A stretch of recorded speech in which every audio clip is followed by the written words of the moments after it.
All right, so, I felt a little bit guilty last time. I feel like I sort of left you in the lurch. Let me kind of, uh,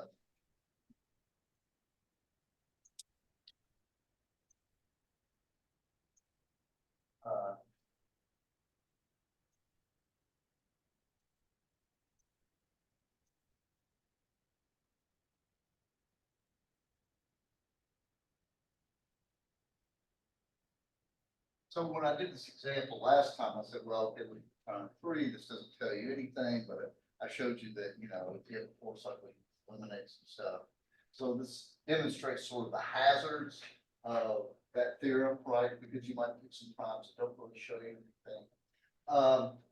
Did anybody find a prime, where this thing is actually irreducible?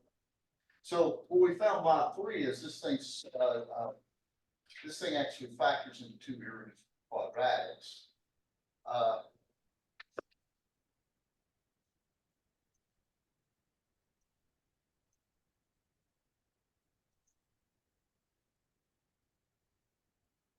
Now notice mod 5, so this is kind of a good build up finite fields. Notice that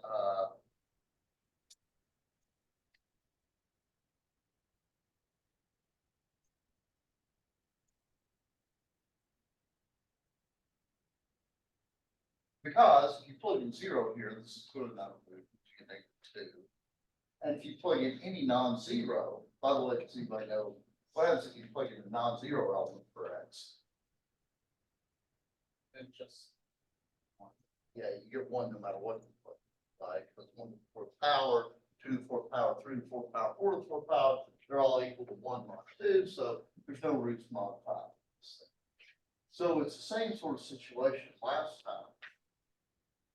The only way that this could factor is that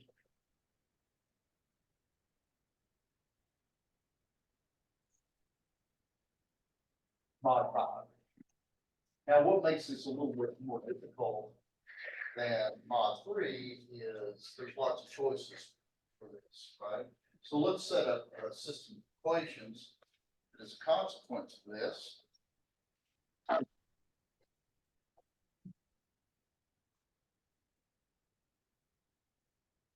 So let me just write these equations down. Of course, x4, x4, the cubic term here. And here all my equals means mod 5. The quadratic term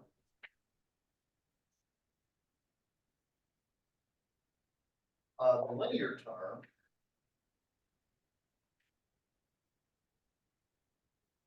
and finally the last term I get BD is 3, which is the same thing as 2 mod 5. All right, just really broke that. So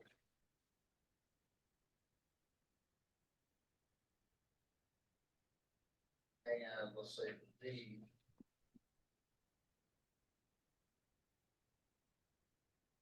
of course, it probably should be obvious that neither B nor D can be 0, right? Because otherwise, there's no way that last equation is working. So let's see what this does to the middle one. This gives me minus a squared plus b plus 3 over b 0. And this one gives me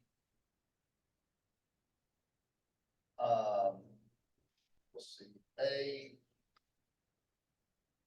3a over b minus ab is equal to 0. Right. So let's kind of doll up these equations a little bit. That first one becomes minus a squared b plus b squared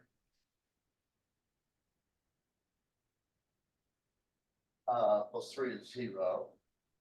And the second one becomes 3a minus ab squared is equal to 0. So let's take this one apart first.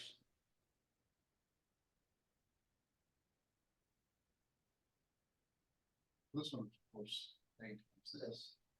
Now, one of two things happens, either A is 0 or 3 minus B squared is 0. And this one's impossible.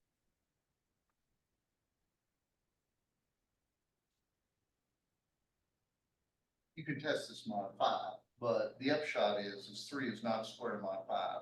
So this piece is 0. Therefore, A is equal to 0.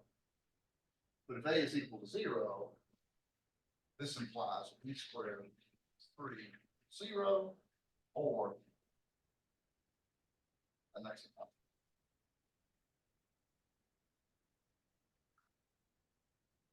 Because just like 3 is not a square mod 5, neither is negative 3.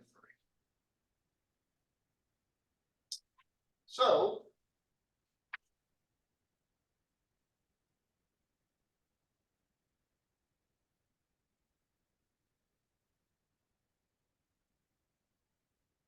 this is actually polynomial mod 5. And so the upshot is Galois group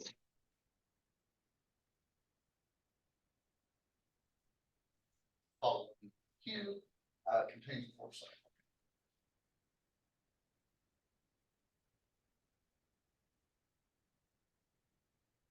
So in particular, Galois group of x4 minus 2 is not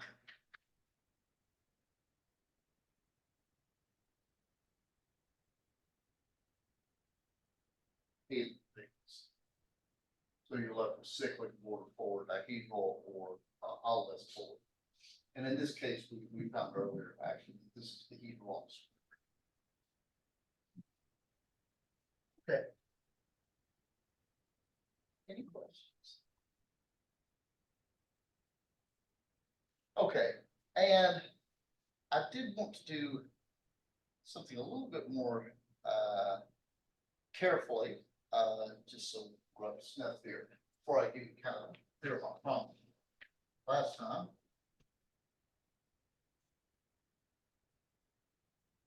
let's suppose we have a polynomial of degree p.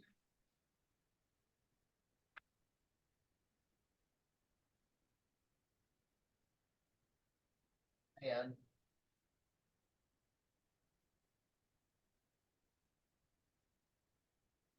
suppose I have a polynomial integer coefficients, irreducible,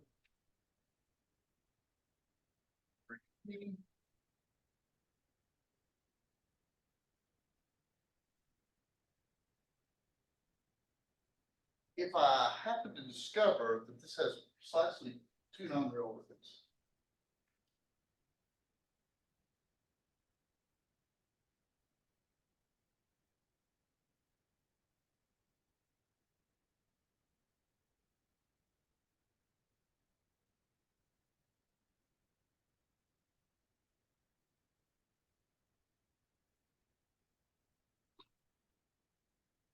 then the Galois group, again, over Q of f of x is isomorphic to symmetric group on the letters.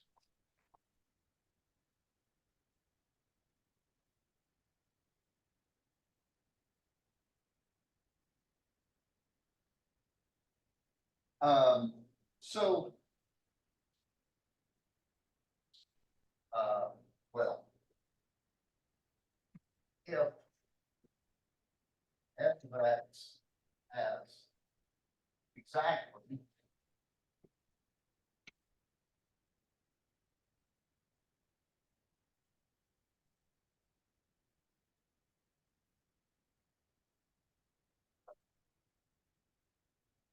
real. Suppose it says 2 non-real roots R1, R2,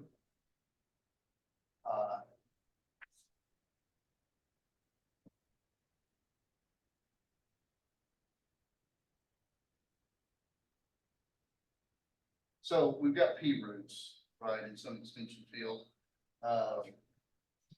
Let's just number them. So I'm going to conveniently number them. So the first two are exactly my non-real complex roots. The others are real. So R3 and on are real. Then complex conjugation is a non-trivial automorphism of F, where F is split.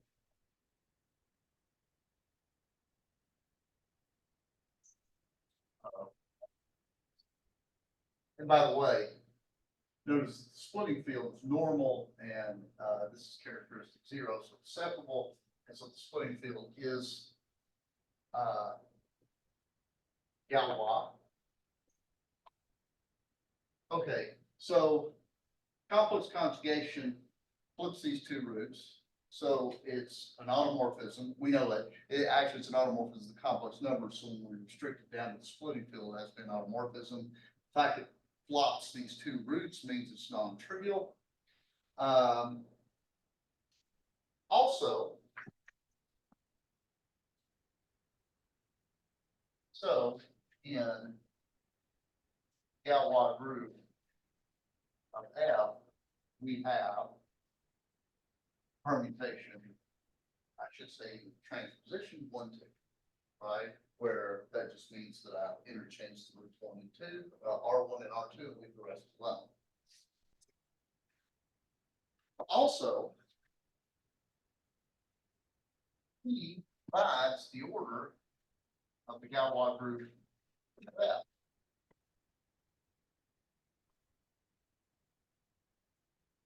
And the Galois group of F is a subgroup of SP. So the Galois group of F has to have an element order P, but in SP,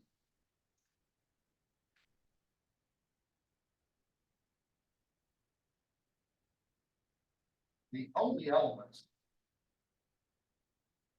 of order P are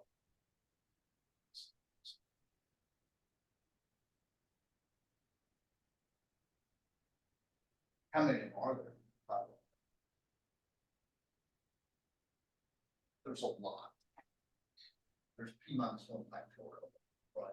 Because you can assume that the cycle starts with 1 without loss of generality and then making choices there. So actually, there's a lot of, you can connect this up with the CELO theorems nicely. By the way, though, this statement is it hinges very much on PV prime. Why is that? Well, because otherwise the cycles could be a problem. Right, so in general, an element of SP is a form C1, C2, for each C1, C2, CK on disjoint cycles.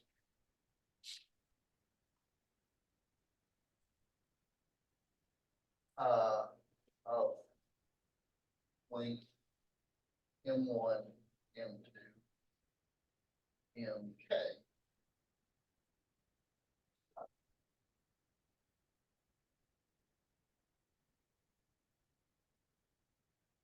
And let's see, what else do I know? I know that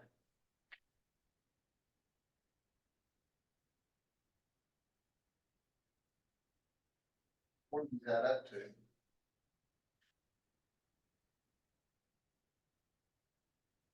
Well, we'll bound it. That's I don't know what they add up to, but you can bound it. But this is less than or equal to K, right? Because basically the cycles consist of just elements from one to P and they're disjoint. So you could use strictly less than P, but no more than that, so otherwise you're doubling up on something. Also, the order of this typical element is, I can tell you exactly what that is. What is that? Yeah, right.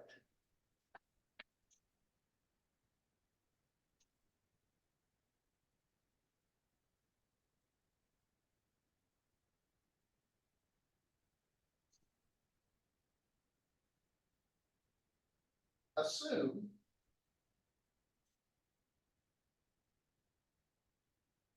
P divides this order.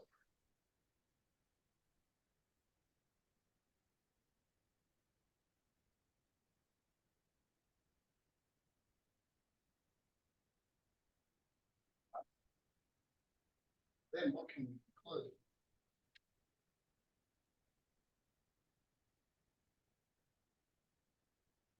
Has to divide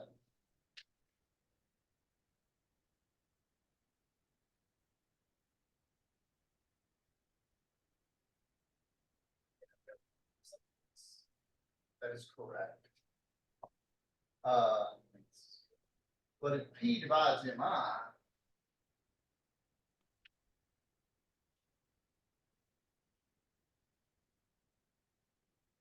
if MI equals P, and cycle disjoint, that means there's only one, it's MI, and that's for P.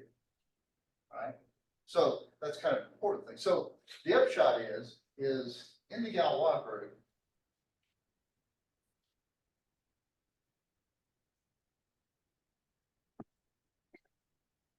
so in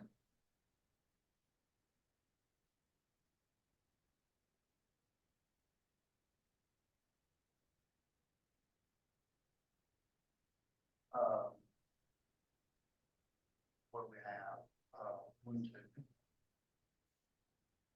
And A1, A2. We've got some piece side. Well, 1 is in here somewhere. Right? And so you can just shift the cycle so it starts with 1.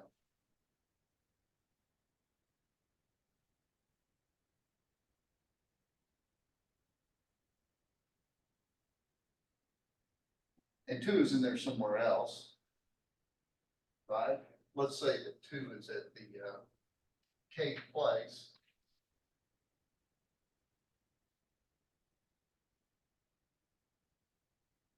Right? And so notice that what I can do is take an appropriate power of this. Right? So that is to say, let's call this X. I guess it's X to the K minus 1.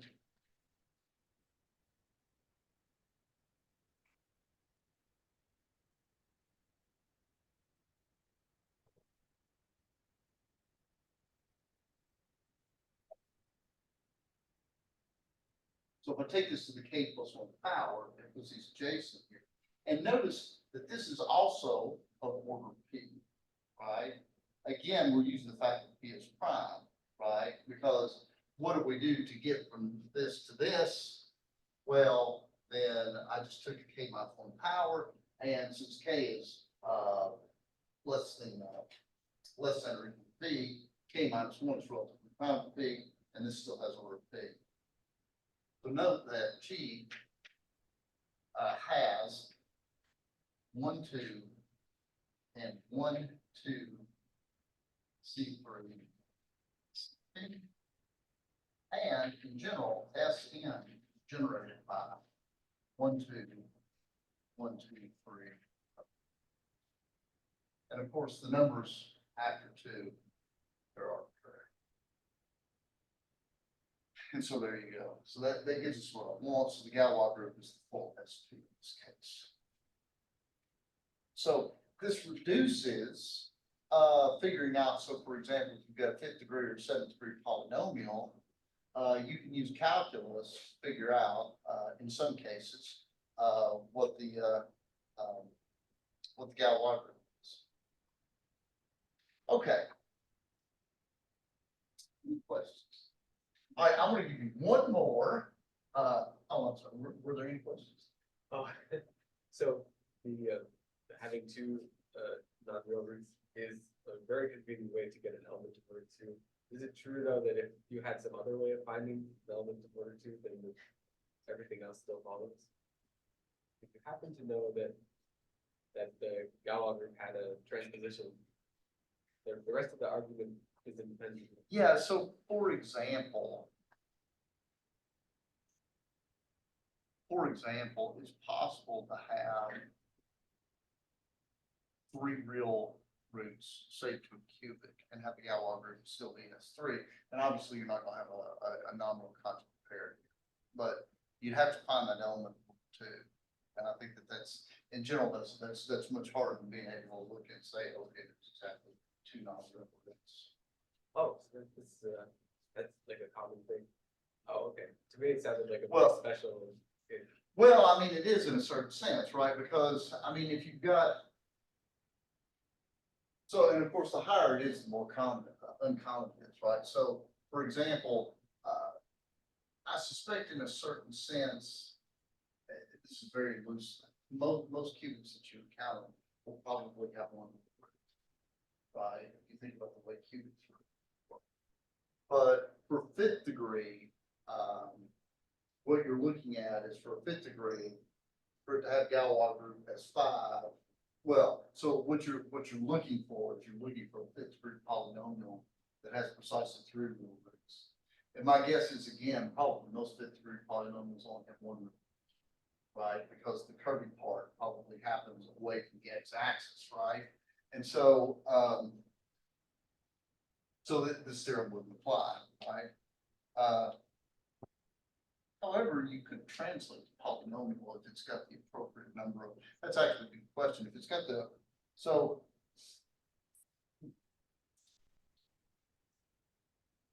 Yeah, I haven't really thought about this, but if you have a fifth degree polynomial,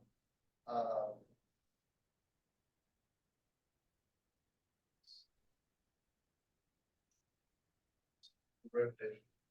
Well, so suppose it's, yes. It's really a fifth degree polynomial. This is one that our theorem would apply to, right? Because it's got exactly 2 roots. This one.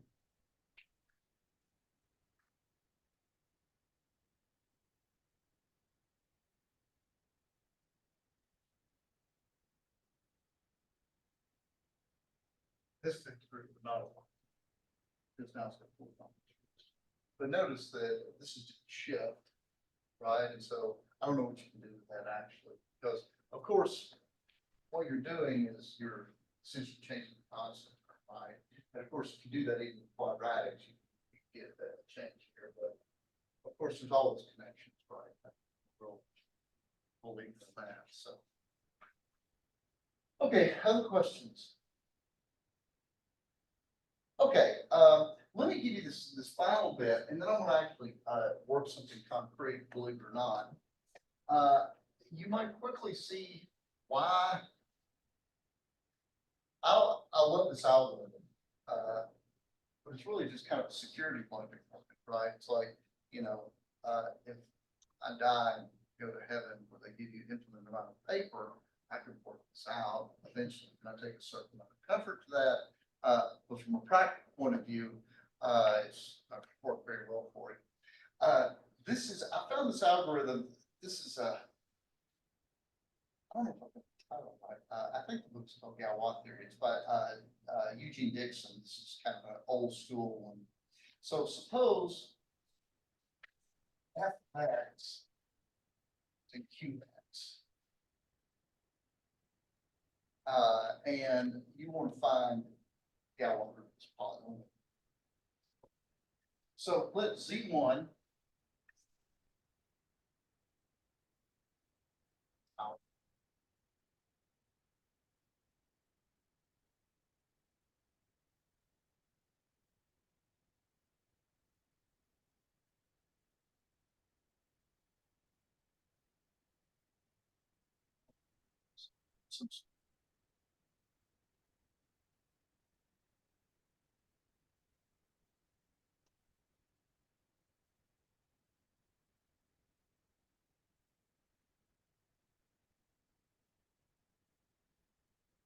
Now, I don't know much, but whatever this polynomial is, I can extract the roots, I can abstractly build them one by one if I like, but there's some splitting field in which this thing, decomposes into, a product of, linear polynomials.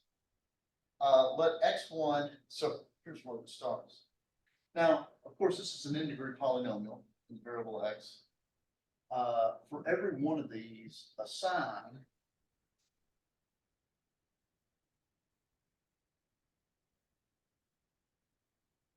for the I create an indeterminate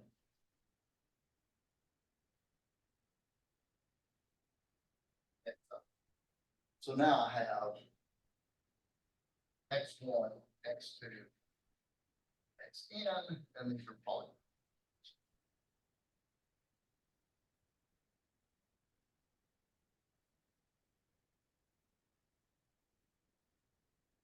So I've got an n3 polynomial, and for every one of the roots, all n of them, I create a polynomial variable.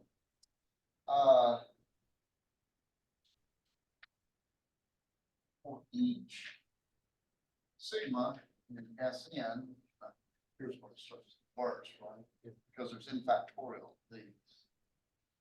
We let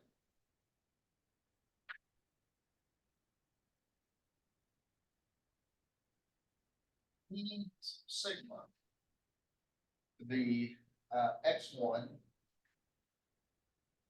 c sigma 1 plus x2, the sigma 2 plus all the way up to xn, c sigma.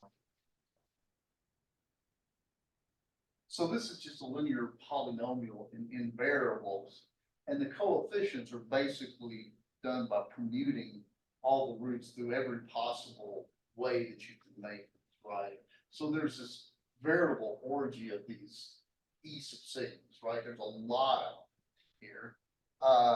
And let g of x equal product of x minus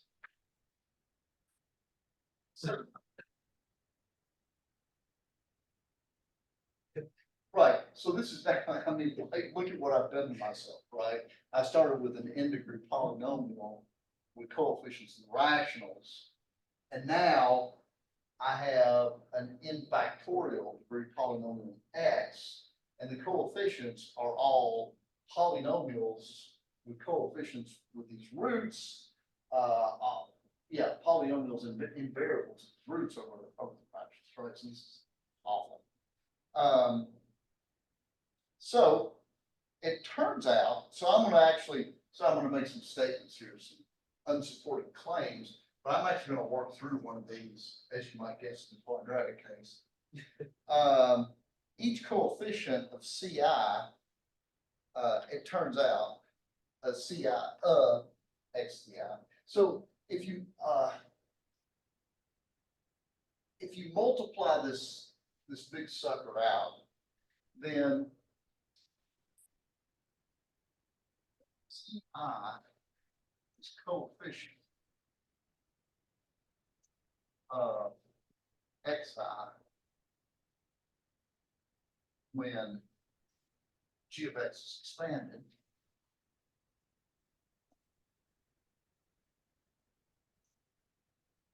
So if you multiply that out, each coefficient is symmetric in C1 up to Zn.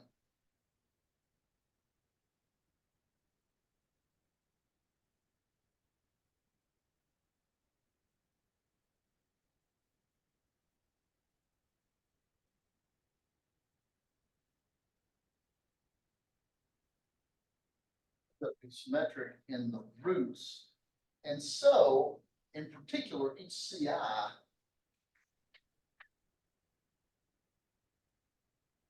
is a polynomial with rational coefficients.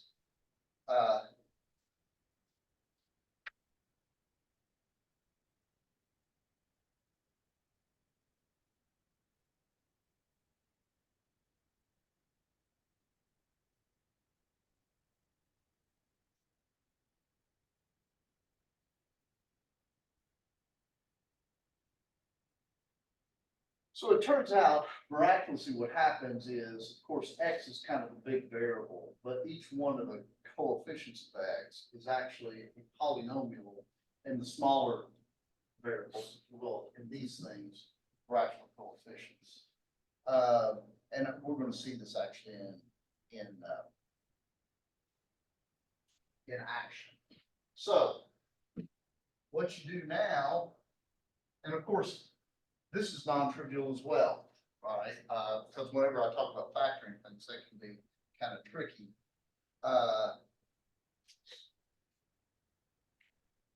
Now, factor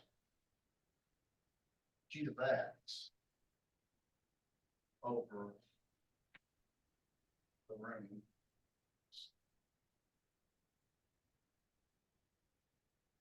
q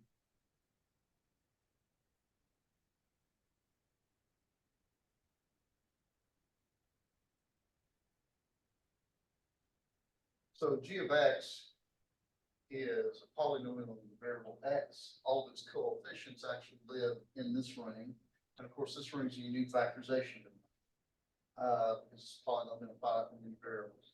And so I can factor this uniquely, right? I mean, good luck with that, but it can be done. Factorization exists. All right. And we're going to let g sub 0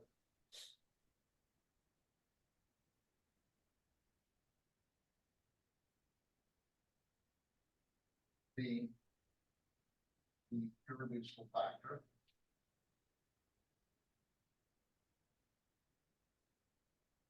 of g of x such that EI is a where I is, of course, the that says the identity permutation.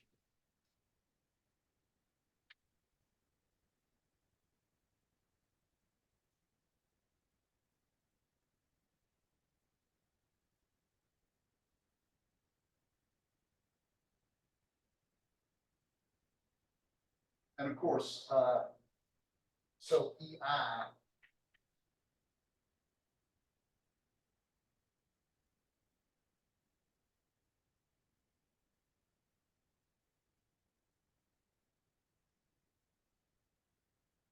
so EI is that thing, right? Because sigma is the identity permutation source. It's x1, z1, x2, z2. So whatever g of x is, it factors over this ring into a product of irreducibles. G of x is also this product of linears, right? Which maybe, yeah, so the ones down here may clump up. So g of x factors into linears over the field that contains all of this, right? And probably over this, it clumps up a little bit. But because of this, precisely one of the irreducible factors of this must have x minus EI as a divisor, right? And that's all I do here. I factor this into irreducibles, find out which one is divisible by x minus this thing, right? And the Galois group of F consists of all permutations, fix 0. So Galois group of F is all permutations of x1, x2, xn that fix G.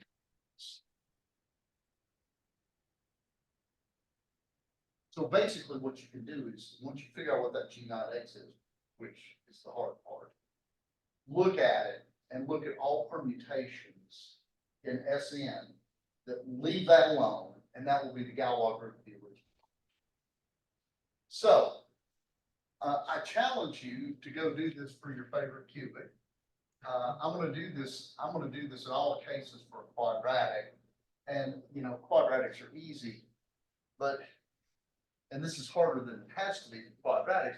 But the good news is this always works, and so that's where you can take a little bit of sort of philosophical comfort from this. So, example, implementation test. Find, Galois group. Like x squared plus 1. Now, we all know what this should be, right? It should be C2. Right? So let's go through the algorithm here. What do we do here? The roots are I and minus I. And so let's sigma,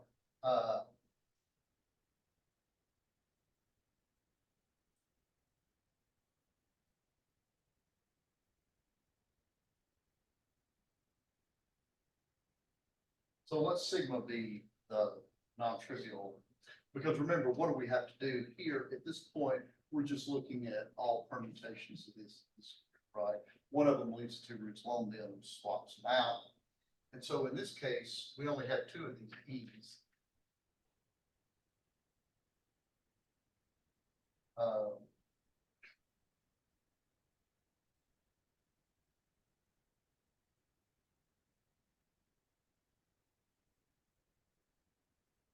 And E sigma equals minus x1 I plus x2.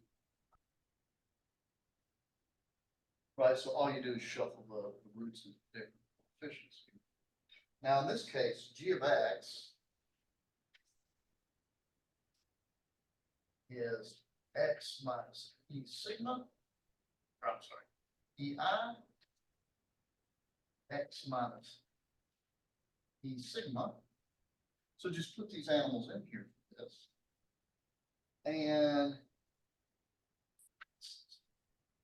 minus x1 I minus x2 I x minus x1 I plus x2 I. And when I multiply this out, what I got was x squared plus x1 minus x2 quantity squared.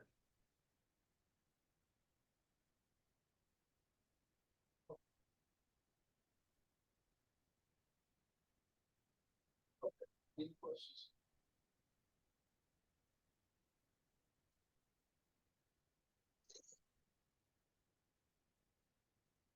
Now, this one right here,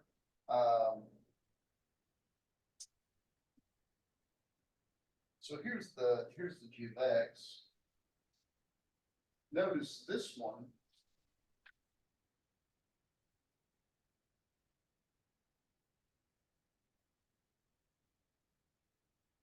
So,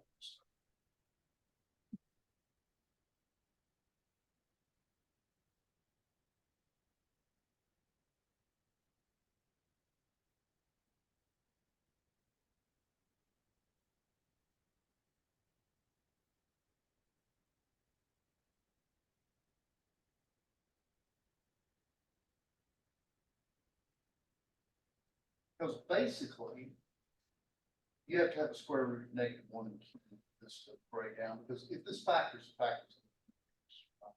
So this is irreducible.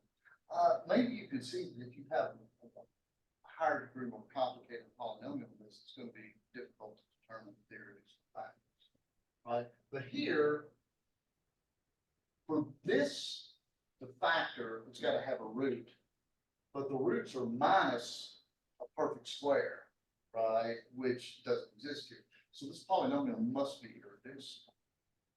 And so, so here, my T0, I've got no choice, it's this.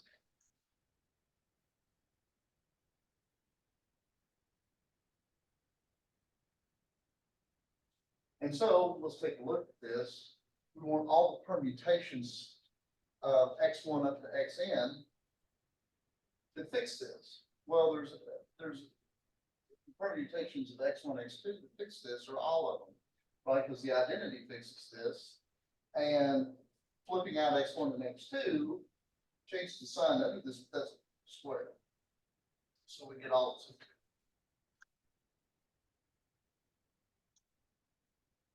Which is more important, but perhaps it will be good to see what happens here.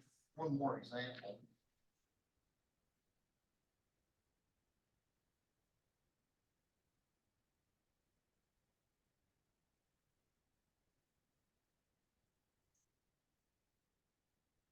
Good to see what happens in this case here. Well,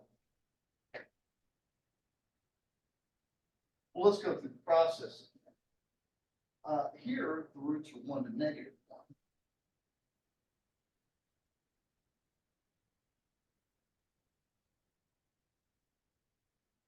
And so in this case,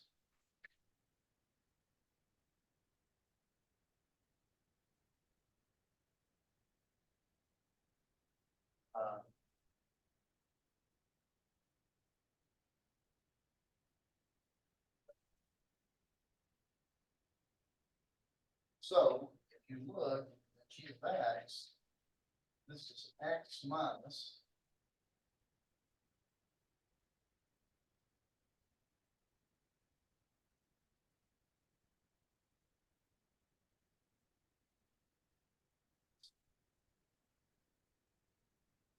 well, this is just the x minus spread, x plus spread, right? So this is x minus.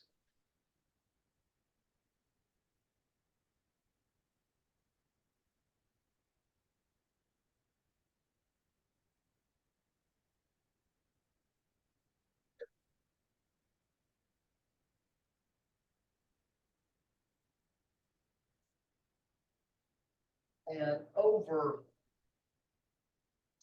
so let's see, we'll factor this.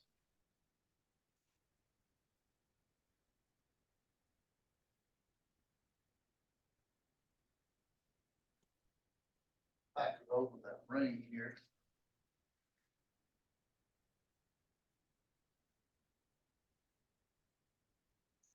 And I get g of x is equal to x minus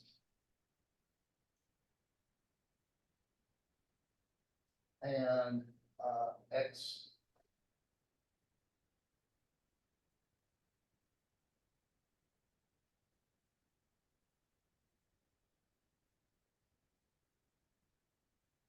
now, what do we need to do? We need to find the piece that this is a root of.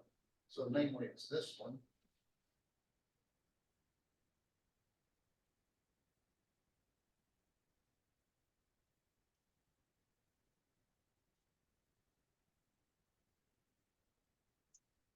And now look at all the permutations of x1 and x2 that fix this polynomial. Well, the identity certainly works, right? It always should. But this time, the one that flips these interchanges it does not fix it, right? You get to polynomial. So the Galois group is isomorphic to as it should. I think the hard part usually is just going to be back in this. You might worry a little bit about, well, Jim, your example is a little bit of a cheat because you knew the roots here, 1 and -1 in the first place, and you knew the roots of the first example, I and -5. But actually it doesn't matter because one of the points in this algorithm is doing this big product gives you a symmetric function in the roots. And so in particular, you can figure out what all these coefficients are just by looking at the property of polynomials, right? You don't have to know what roots are. So for example,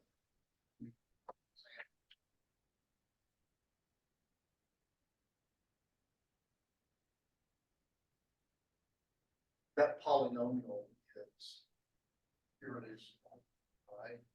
And do you know what the roots are? Yeah. Well, I did. They are R1, R2, and R3.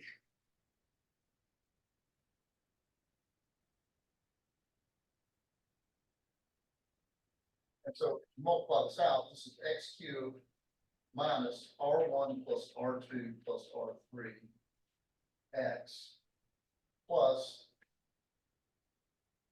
R1 R2 plus R1 R3 plus R2 R3 squared of that x minus R1 R2 R3. And so I don't know what these roots are, but I know this. If I multiply all three roots together, I get -6. If I add all three roots, I get 0. And if I take these crazy products here, then I get -3. Right? And using these kind of identities, that's all you need to do to figure out what these coefficients are here. But I think the hard part to find the factor. Okay. Any questions? Okay, well, I hope y'all found that at least a little bit amusing. That's kind of, there are some kind of algorithms that will allow you to do this. And it's kind of fun. I mean, a lot of the stuff I do figuring out Galois groups is sort of ad hoc because I don't want to be a slave to computer algorithm systems. So let me do a brief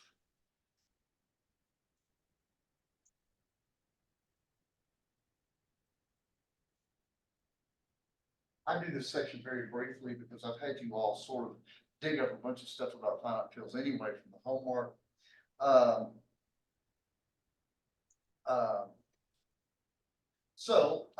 In a finite field,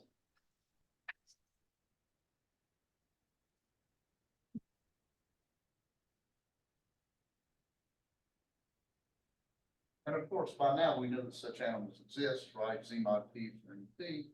If F is a finite field, then prime subfield of F, then, well,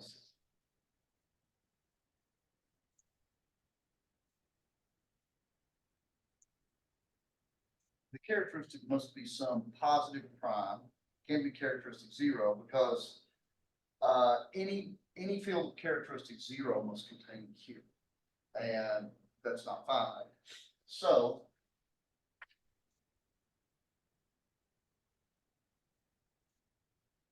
I'm using the sloppy algebras. This is, of course, Z mod P, mathematics.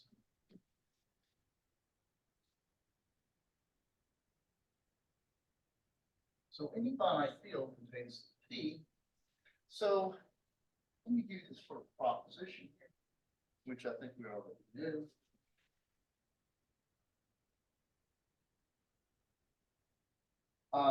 If F is a finite field,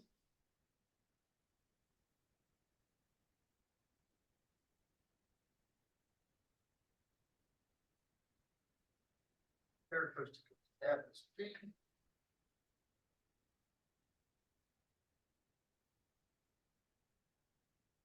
Then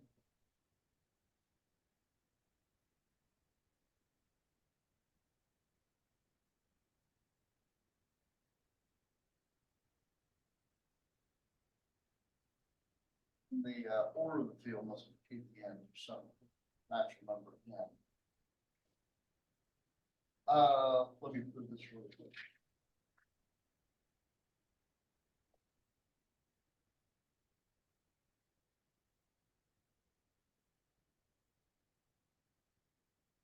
So the modules are useful.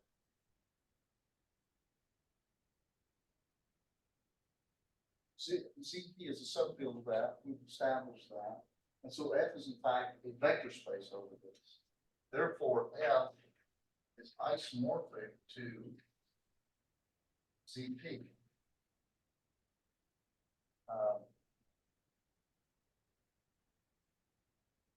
As a vector space over ZP, this is isomorphic to some n copies of ZP as a vector space. So you sort of lose the field structure here, but I don't care because all I'm doing is counting elements.